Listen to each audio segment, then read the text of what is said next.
अस्सलाम वालेकुम दोस्तों, मैं हूं माजिद मलिक और डिस्कवर द वर्ल्ड में आप सबको खुश आमदीद। बेशक अहले नजर साहिब बसीरत और दूर अंदेश होना अल्लाह की खास अता होती है। बहुत से साहिबान बसीरत बार बार ये ढोल बजाते रहे कि यहूदी दजाल की आमद के लिए दुनिया का स्टेज तैयार कर रहे हैं, जिसके तहत दुनिया के तमाम ममालिक की अलग आजाद हैसियत खत्म करके एक आलमी हुकूमत कायम की जाएगी और तमाम मजाहिब को बिल्कुल मसख कर दिया जाएगा।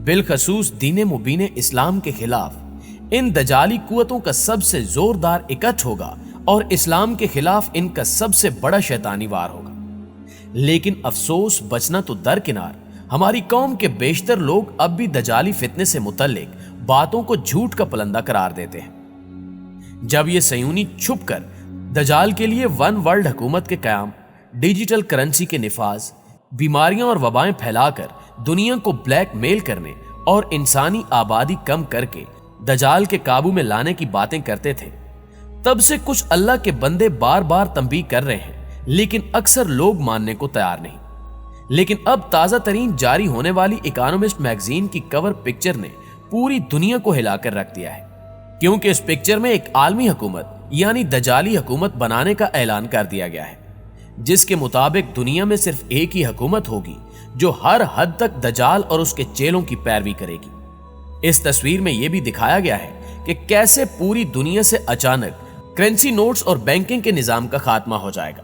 और हर तरफ एक ही करेंसी का राज होगा, जिसे डिजिटल करेंसी कहा जाता है।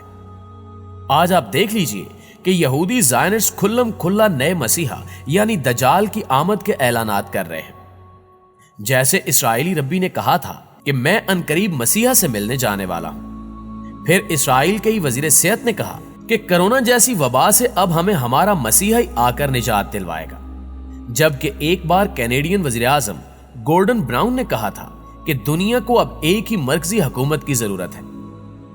प्यारे दोस्तों, सिर्फ यही नहीं बल्कि अमेरिकी जरीदे वॉल स्ट्रीट जर्नल में हेनरी किसिंजर ने जो बयान दिया उसने सारी दुनिया को हिलाकर रख दिया है। हेनरी का कहना है कि अमेरिका अकेला कोरोना जैसी वबा को शिकस्त नहीं दे सकता, बल्कि अब वक्त आ गया है कि एक आलमी हुकूमत का कयाम अमल में लाया जाए जो इस वबा के खिलाफ आलमी तौर पर इकदामात करे।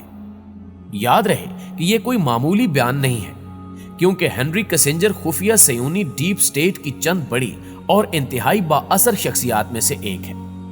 नाज़रीन गिरामी, आपको बताते चलें कि इस वक्त यहूदी ममालिक चीन से लिए हुए कर्जों के बोझ के नीचे दबे हुए हैं। यही वजह है कि इन कर्जों से छुटकारा हासिल करने के लिए यहूदी मुख्तलिफ साजिशें रचते रहते हैं। डिजिटल करेंसी को मुतारिफ करवाना भी इन्हीं साजिशों का हिस्सा है।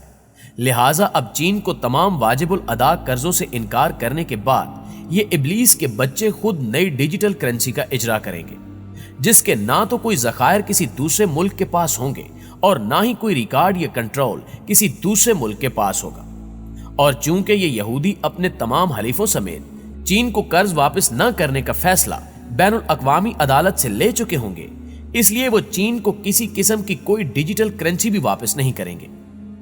इन ताकतों के मुताबिक अनकरीब दुनिया भर की तमाम मईशतें डिजिटल करेंसी और दीगर मालियाती अमूर में इन यहूदियों की गुलाम बनकर रह जाएंगी, क्योंकि यहूदी अपने लिए जब जितनी मर्जी डिजिटल करेंसी जनरेट करना चाहेंगे वो जनरेट कर लेंगे। इस फर्जी या बेवजूद कंप्यूटर बेस्ड करेंसी के जरिए दजाल के ये पैरोकार ज़ायनिस्ट पूरी दुनिया के तमाम वसाइल पर काबिज हो जाएंगे। इसके बाद ये कदम ब कदम आगे बढ़ते हुए पूरी दुनिया की तमाम दौलत, तमाम वसाइल, तमाम खुराक, मादनियात और हर चीज के बिला शिरकत गैर अकेले मालिक होंगे।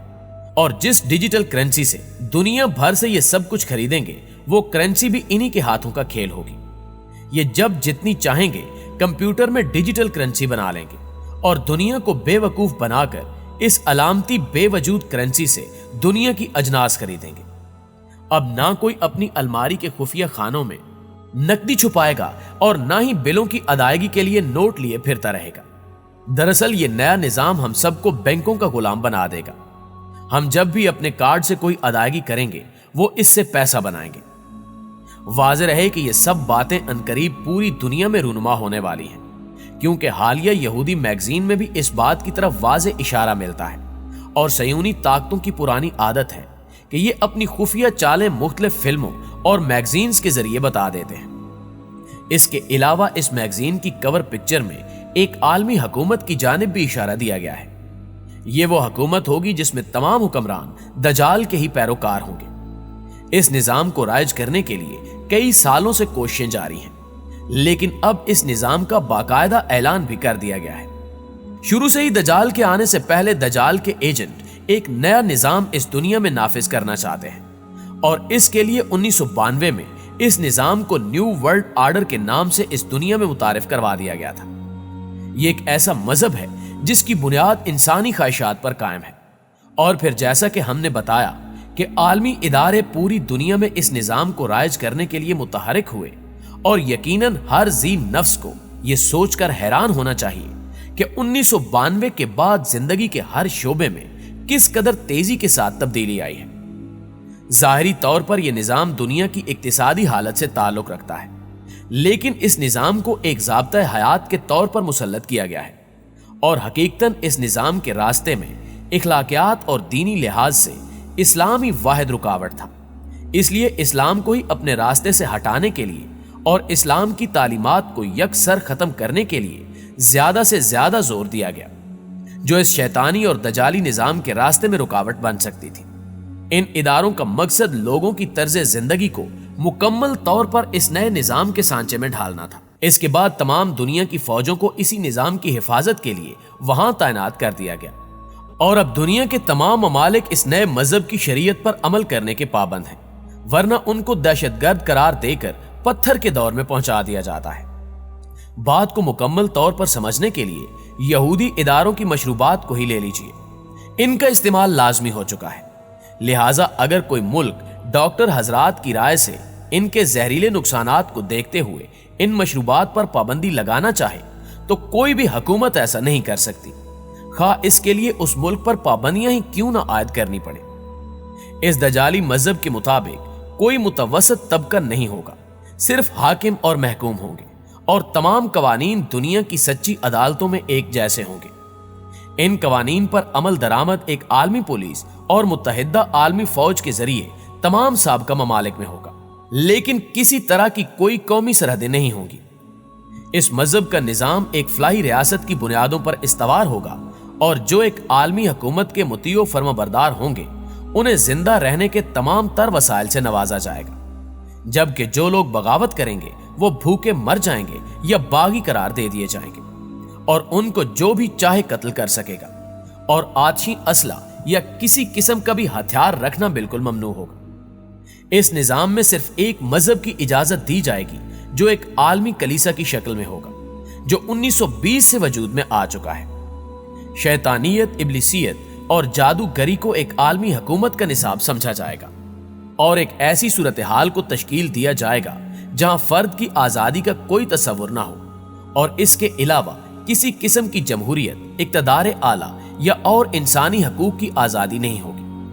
ہر انسان کے ذہن میں یہ عقیدہ راسخ کر دیا جائے گا، خواہ وہ مرد ہو یا عورت، کہ وہ ایک عالمی حکومت کی مخلوق ہے، جبکہ اس کے اوپر ایک شناختی نمبر لگا دیا جائے گا جو کہ برسلز کے نیٹو کمپیوٹر میں محفوظ ہوگا، اور عالمی حکومت کسی بھی ایجنسی کی فوری دسترس میں ہوگا۔ ناظرین گرامی، موجودہ حالات میں دنیا بھر کے حکمران انہی کی ڈکٹیشن پر پالیسیاں بنا کر دجال کے ایجنڈے کو آگے بڑھا رہے ہیں۔ گویا اگر یہودی دجال کو ہی اپنا نجات دہندہ سمجھتے ہیں اور اسی کی عالمی حکومت کی راہ ہموار کر رہے ہیں، تو وہی کام ہم سب کسی نہ کسی صورت میں بالواسطہ یا بلا واسطہ کر رہے ہیں۔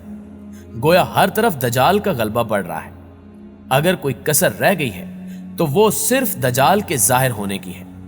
ان حالات میں بحیثیت مسلمان ہمیں اپنا گہرا جائزہ لینے کی ضرورت ہے کہ اس وقت ہم کون سے کیمپ میں کھڑے ہیں، دجال کے کیمپ میں یا پھر اللہ اور اس کے رسول صلی اللہ علیہ وآلہ وسلم کے کیمپ میں۔